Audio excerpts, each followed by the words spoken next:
মোহাম্মদ মাইনুদ্দিন। মোহাম্মদ মাইনুদ্দিন, আমি বুঝতে পারিনি।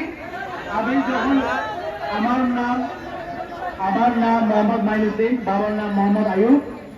আমি মিথ্যা পরিচয় দিয়ে রোডটা ক্রস করতে চেয়েছিলাম, কিন্তু আমি আপনাদের এই যে আন্দোলন whatever is happening, I had no idea. আমার কোনো আইডিয়া, আমার আপনাদের আন্দোলনের কোনো আমার আইডিয়া ছিল না, ধারণা নেই, আমার ধারণা ছিল না। সেজন্য আমি রোডটা পার করার জন্য মিথ্যা পরিচয় দিয়েছি।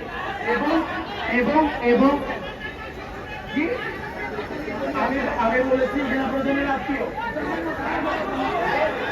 এবং এবং এবং এবং এবং এবং আমি আমি যে এই আমি যে এই আমি যে এই রোড ক্রস করতে চাচ্ছিলাম, আমি জানতাম না এই রোডটা যে বন্ধ ছিল।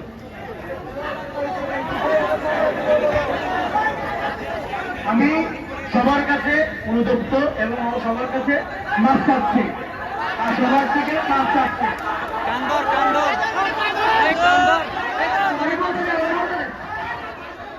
পরিচয় দিতে সেনাবাহিনীর ছোট মেয়ের জামাই নেবে, পরে রুহানি ভাই প্রমাণ দিয়েছে যে সে একটু সুবিধা হুদায় একটু কাপড় চাচ্ছে হয়, তাই ওই কাপড় দিচ্ছে। আচ্ছা আচ্ছা আচ্ছা, আমরা বলি যে অলরেডি ভিতরে যথেষ্ট পরিমাণ সার ডিম খাইছে, ভাইরা